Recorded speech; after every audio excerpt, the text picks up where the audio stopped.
Hola Eddie, buenas noches. ¿Me confirman si se está viendo la presentación? Sí, se está viendo la presentación, perfecto. Ok, buenas noches. En este momento pues estamos con mi compañero Eddie realizando la actividad número 2 frente a crisis del sistema financiero.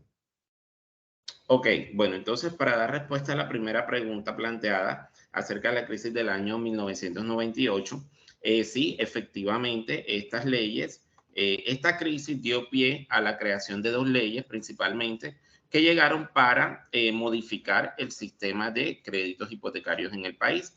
La primera pues fue la ley 546 del 99, que es la que crea la UVR, que es la unidad de valor real, que llega para reemplazar al UPAC.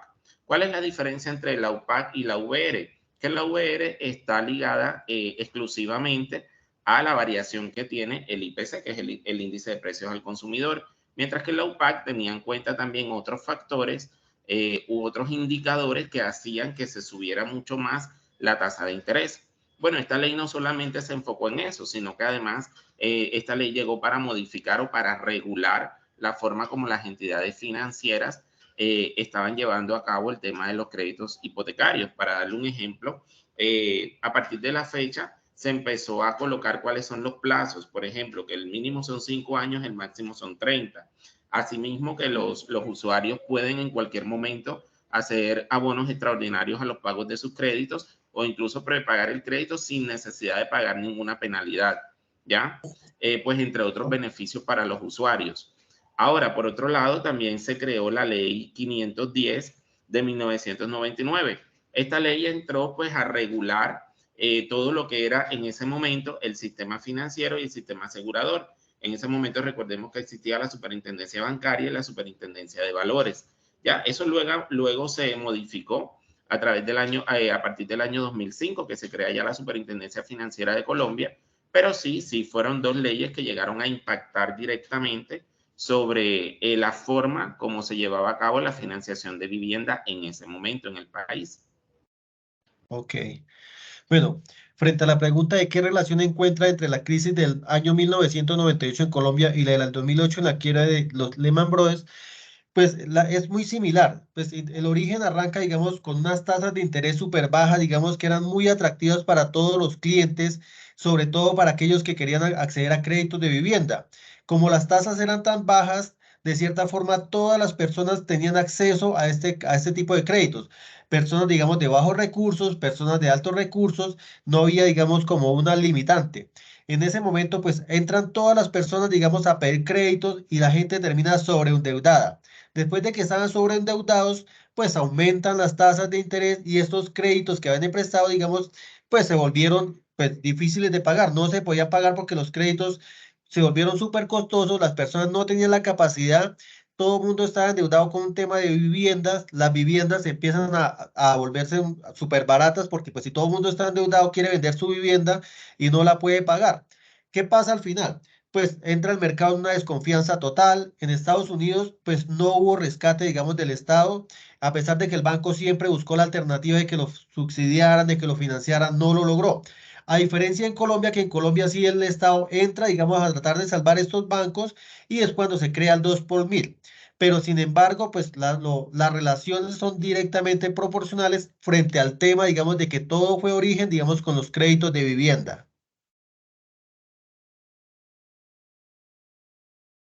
Eddie, ¿puede continuar con la siguiente pregunta? Ok, sí, las medidas, recomendaciones o legislaciones que se tomaron en Colombia a partir de la crisis, principalmente lo que mencionaba el compañero, se crea el impuesto del 2 por mil entre las transacciones bancarias, que ya más adelante, cuando se dio todo este tema del terremoto en el eje cafetero, pasó a ser el 4 por mil y así se ha mantenido hasta la fecha. Fue una medida, pues un impuesto que se creó precisamente para ayudar a las entidades financieras y para pues recolectar más dinero por parte del público. La segunda parte pues fue un poco de lo que ya había hablado en la primera pregunta, que es la nueva legislación para todo el tema de los créditos de vivienda. Desaparece la UPAC, pasa entonces lo que es la creación del VR como la unidad de valor real que empezó pues a regir desde la fecha y también se empezaron a manejar los créditos en pesos, ¿sí? Vamos a seguir con la siguiente diapositiva. Lo siguiente que nos dice, bueno, en ese momento también el gobierno nacional se vio en la obligación de solicitar un crédito internacional, un crédito al Fondo Monetario Internacional, con el fin de apalancarse y apalancar un poco como esa salida de la crisis, esa recuperación, que era lo que se esperaba en ese momento. Dentro de, digamos, ya a un plazo un poco más largo, se crearon también ya hacia el año 2006, digamos, pasado ya unos 6 años después de la crisis, lo que fue la ley de insolvencia, que fue fundamental para algunas empresas porque habían empresas que venían todavía golpeadas por la crisis y esta ley les permitió declararse en insolvencia, como le dice la palabra, que es decirle a sus acreedores, prácticamente pues no tengo dinero para pagar en este momento, me acojo a esta ley y con esto no me pueden demandar, no me pueden embargar mis cosas, no me pueden cerrar la empresa y con esto pues yo puedo seguir operando, puedo seguir generando empleo, puedo seguir generando dinamismo en la economía. Es una ley que es un poco, digamos, complicada, tiene sus pros y sus contras, pero también se puede decir que de alguna manera fue una consecuencia de la crisis. Adelante. Ok, perfecto. Vale. Frente a las medidas, legislaciones o recomendaciones que se aplicaron en Estados Unidos o a nivel internacional frente a la crisis financiera del 2008, pues creo que fue una enseñanza pues a nivel mundial. Por un lado, pues bajan las tasas de interés para tratar de nivelar los mercados porque los mercados están súper desconfiados, los bancos están quebrados, un banco lleva la quiebra de otro, entonces se vuelve la economía colapsa. Entonces el gobierno pues por un lado baja las tasas de interés para poderles prestarle algo a los bancos, digamos, unos créditos más fácil, genera unas nuevas regulaciones. En esas regulaciones sale la ley Dodd-Frank, que es la que busca una reforma financiera y una protección al consumidor, pues donde se busca, digamos, como estandarizar ciertos procesos, que el gobierno tenga, digamos, unas herramientas para poder interceder esos mercados. eh, en Europa, digamos, se crea el mecanismo único de supervisión. Entonces, esta crisis lo que llevó fue, digamos, a llevar un mayor control, digamos, desde el gobierno, pues a regular todo el tema financiero para que no siguiera pasando, digamos, lo de antes, pues que se prestaban, digamos, pues que no había un control para poder prestar o desembolsar estos recursos y que después se volvieran impagables. Entonces, esto llevó, digamos, pues a una enseñanza a nivel mundial, sobre todo, digamos, para la regulación de los mercados y las regulaciones financieras.